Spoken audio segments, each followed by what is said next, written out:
又到咗別有天地嘅時候啦！嗱，今集咧我哋會睇下點樣運用設計嘅意念，將間800尺嘅單位睇起嚟更加實用和諧。好啦，咁馬上請欣妮帶我哋去睇下。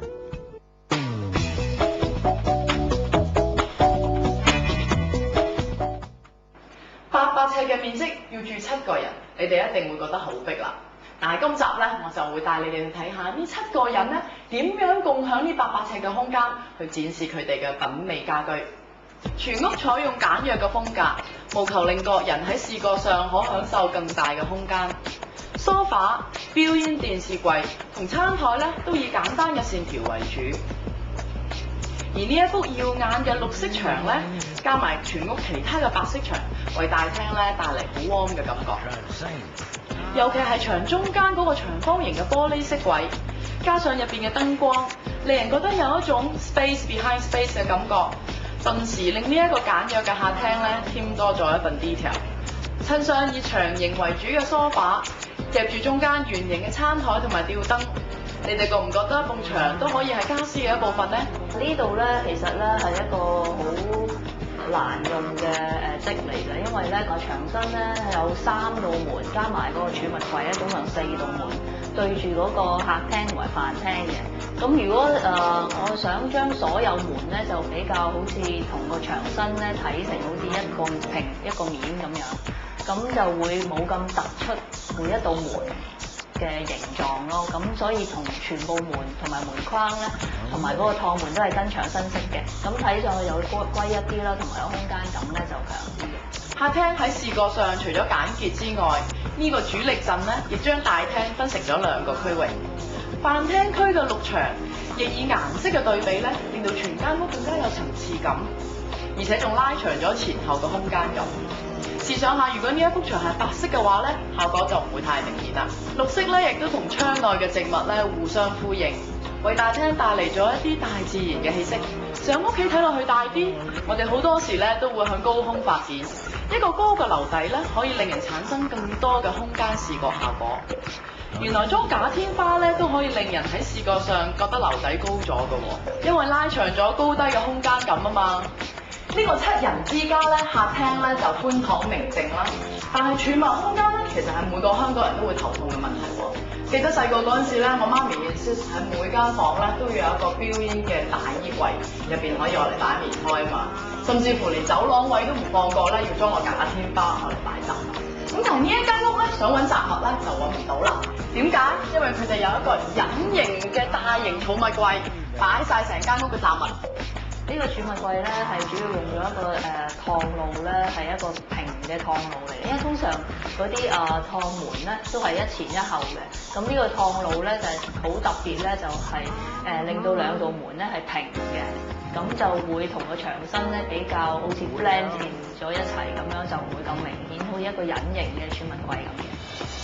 呢幅玻璃牆後面咧，其實係一個鞋櫃，咁既可以多一個儲物空間，又可以利用鏡門咧增加室內嘅空間感。所以話咧，細小嘅發展空間，往往就可以造就一份多用嘅創意空間，就好似好多香港人一樣，身兼數職。我諗最主要個屋企呢個屋企嘅要求咧係3個小朋友啦，個儲物係個客俾我嘅要求係最緊要多儲物嘅地方咯，亦都睇上唔要混亂咯，睇上唔好有壓迫感咯。咁呢間屋咧最好就係啲窗咧就好大嘅，加上光線咧亦都好充足嘅，咁就比較成個感覺亦都比較開揚啲啦。咁主要都係令到嗰個空間感增強咯。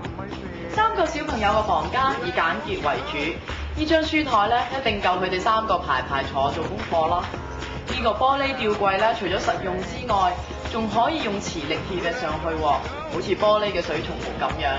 但係咧就更加美觀，而且仲係隱形嘅添。其實咧係個客咧就有3個小朋友嘅，3個都係男仔嚟嘅，咁好細個啫。咁佢哋亦都每個禮拜都會去畫一批畫嘅。咁所以咧我就話呢個走廊尾好似冇乜嘢特別嘢擺喎，又想諗啲有啲特色啲嘅嘢擺。咁所以咧就叫咗佢媽咪咧就攞咗成袋佢哋嘅畫咧俾我喺裏面揀出嚟嘅呢啲。咁我揀咗出嚟之後咧，就拎去全部我揀個畫框咧嚟點咗佢，愛嚟decorate 呢個走廊嘅幅牆嘅。雖然全屋嘅擺設咧受到面積嘅局限，但係當你走入呢一個主人房嘅洗手間時咧，就突然之間有一種好豪華嘅感覺喎。因為呢兩個洗手盆咧，本來就為咗令男女主人唔需要排隊嘅實用原因而裝，但係依家咧就喺全屋最細嘅地方咧，發揮咗畫龍點睛嘅作用，顯示咗佢豪華嘅另一面。當然，如果少咗呢一排鏡上邊嘅入槽燈光，同唔到頂嘅牆身瓷磚，效果就可能完全唔同啦。呢個浴室咧，同時亦都享用全屋最大嘅透視門，除咗喺視覺上好 grand 之外咧，亦都增加咗空間嘅透視感。尤其外面咧係一般香港家庭都好狹窄嘅睡房，比起對住4埲牆嚟瞓覺，呢一幅淺綠色嘅玻璃門咧就養眼好多啦，因為有 space behind space 嘅感覺啊嘛。為咗加多啲 detail 喺睡房入邊，百葉簾同包住冷氣嘅假天花柱配合得天衣無縫，大家以唔同深淺嘅凹凸線為空間增加層次感。